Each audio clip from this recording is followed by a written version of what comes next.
Buonasera, eccoci all'appuntamento del martedì sera, il sindaco risponde. Dovevamo iniziare alle 19:30, ma per impegni istituzionali oggi c'è stata qualche problematica all'interno del comune di Padova. Il sindaco non ci può raggiungere, sta arrivando il vice sindaco Andrea Michalizzi e quindi ovviamente chiediamo venia di questo ritardo ai nostri telespettatori, però tra poco lo avremo qui con noi e dovrà chiarirci anche di molte cose successe oggi appunto all'interno del comune di Padova. Vi ricordo i numeri per interagire con noi: 049 80 777 53 per chi vuole telefonare, 345 334 1171 per chi vuole mandare i messaggi. Invece il sindaco risponde @gruppotv7.com per mandare le email durante la settimana. Oggi purtroppo è successo che la Guardia di Finanza ha sequestrato il cantiere della curva sud dello stadio Uganeo, che è un'opera come sempre iniziata tempo fa, doveva essere terminata in tempi non sospetti, invece qui i tempi sono biblici. È successo il problema del materiale, è successo tantissimo altro, però oggi praticamente sono stati sospesi per 5 mesi 2 funzionari comunali e il divieto di contrattare con la pubblica amministrazione per 2 imprenditori. Il reato ipotizzato è turbativa d'asta per subappalto irregolare e per la promessa non rispettata di dimezzare i tempi per completare l'opera. Ovviamente hanno anche sigillato la curva e quindi chissà quando verrà fatto. Allora andiamo a vedere il servizio di Elisabetta Corazza e poi avremo il vice sindaco Andrea Michalizzi. Sequestrato il cantiere dello stadio Uganeo. È questo il provvedimento predisposto dalla Procura della Repubblica di Padova a conclusione dell'indagine sull'appalto indetto dal Comune per la nuova curva sud dello stadio e la costruzione di 2 palazzetti dello sport. Su disposizione del giudice per le indagini preliminari del Tribunale, la Guardia di Finanza ha dato esecuzione ad un'ordinanza che dispone 4 misure interdittive. 2 prevedono la sospensione dell'esercizio del pubblico ufficio di altrettanti funzionari comunali per 5 mesi e 2 impongono il divieto temporaneo di contrattare con la pubblica amministrazione per 2 imprenditori. I diretti interessati sono l'architetto Stefano Benvenu, responsabile del servizio edilizio del comune di Padova e responsabile unico del procedimento per il cantiere, nonché il geometra del comune Giacomo Peruzzi, direttore dei lavori, il legale rappresentante dell'impresa che ha vinto l'appalto Estel di Roma, l'ingegnere Elio Scirocchi e Giovanni Battiato, titolare di Tecnoedil. Tutto questo oltre al sequestro preventivo del cantiere.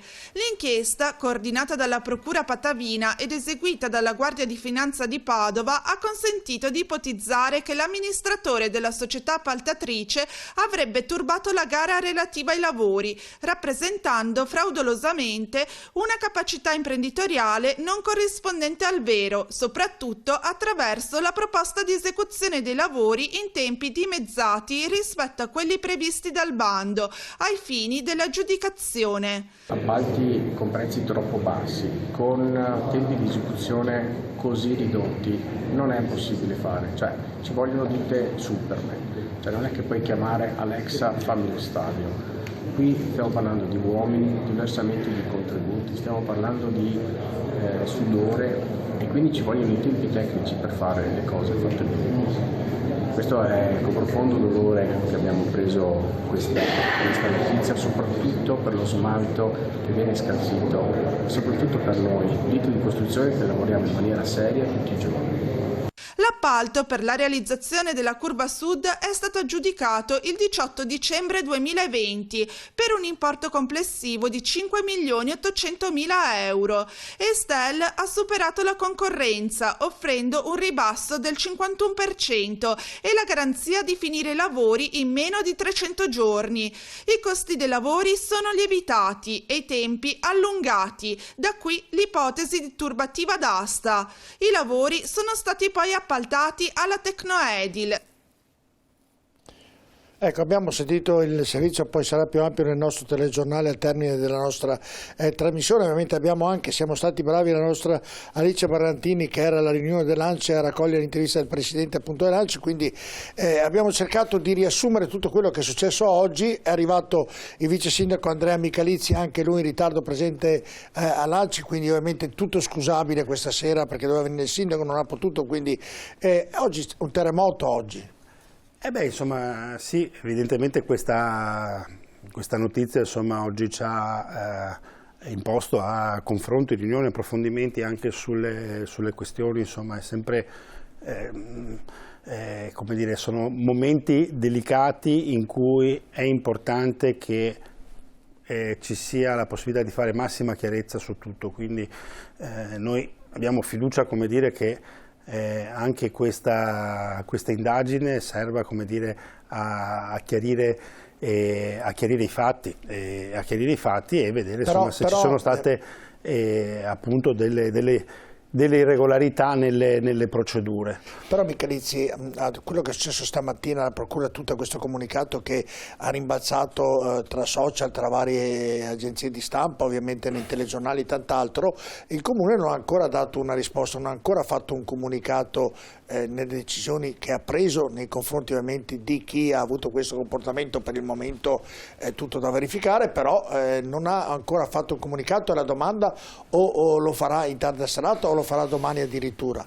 So che stanno definendo un comunicato e lo stanno inviando, o se non l'hanno inviato in questi momenti. Il sindaco oggi ha dedicato la giornata a questa vicenda, come è solito modo suo, insomma, fare, ha voluto approfondire con i collaboratori sia degli uffici dei lavori pubblici che dell'avvocatura, e quindi insomma io penso che oggi abbia voluto vedersi chiaro. Poi ha anche parlato con la Giunta, quindi insomma ha anche condiviso con noi la situazione.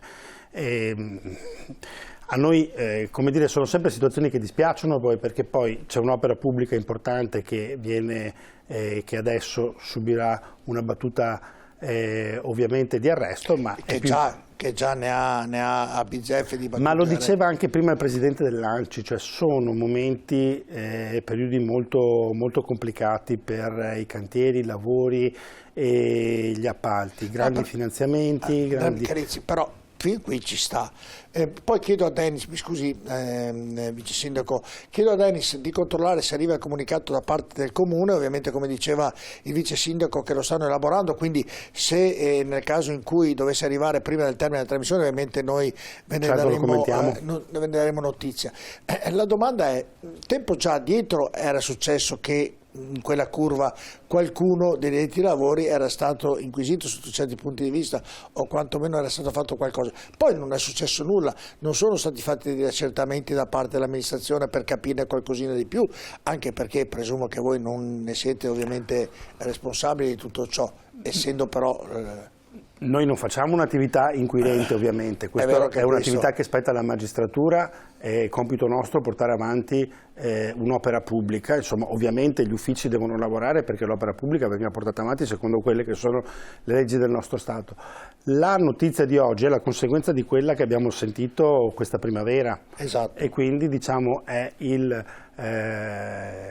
proseguimento il risultato finale, diciamo, di quella vicenda. E lì io immagino che anche domani avremo modo, insomma, di chiarire anche meglio al nostro interno, come dire, le cose per approfondire i fatti, però la vicenda riguarda quella, quindi non ci sono aspetti di novità, e la giustizia deve verificare se le procedure utilizzate nella aggiudicazione appunto dell'appalto, appunto si sentiva che la ditta aveva fatto un'offerta che non poteva rispettare, quindi nell'aggiudicazione nell'appalto, nelle vicende che poi hanno regolato il subappalto. Cos'è il subappalto? Che sembra questa parola che è quando una ditta non riesce a proseguire un intervento e lo affida ad un'altra ditta. Prima dicevo, sono anche momenti difficili questi dove aumento dei prezzi, amministrazioni che corrono perché i finanziamenti PNRR devono essere spesi subito, opere pubbliche che attendono anche perché su cui c'è anche, e quindi insomma devono essere messi nelle condizioni, insomma, questi settori che poi riguardano il comune ma anche altre stazioni appaltanti pubbliche a poter, come dire, lavorare anche in serenità. Quindi qui comunque la magistratura deve verificare quello che è successo e noi vogliamo che lo faccia. E noi lo vogliamo che lo faccia. Beh, certo, e anche quindi perché non avete alternative. Ah beh, sicuro, ma noi vogliamo che lo faccia nel senso che... Senta Micalizzaro, succede questo, che già ha un ritardo questa curva che non stiamo qui a ricordare per i motivi che lei ha accennato, del ritardo del materiale, dei costi e di tant'altro, è un ritardo folle. Adesso succede che i due funzionari, i responsabili di chi ha in mano quel cantiere, ovviamente sono stati sospesi per 5 mesi. Il cantiere è stato ovviamente chiuso, succede che quella curva lì rimarrà un'altra opera incompiuta e che ci vorrà ancora, io dico spero anni o un anno, spero. Io mi auguro di no, io mi auguro che... perché già le due tribune dovevano molto probabilmente essere finite tra 2 anni, cioè mi scusi, i 2 palazzetti, ho sbagliato a dire, i 2 palazzetti non venivano finiti ovviamente subito, venivano finiti fra 2 anni e quindi un'altra opera, lì è un po' la storia, come si dice in dialetto a noi, del solo intento, insomma, tanto per dire in dialetto veneto, però è una storia che insomma ovviamente l'amministrazione ne dovrà subire ovviamente le critiche, come al di là dell'opposizione ma anche dalla città stessa, presumo io, perché è un'opera importante, insomma.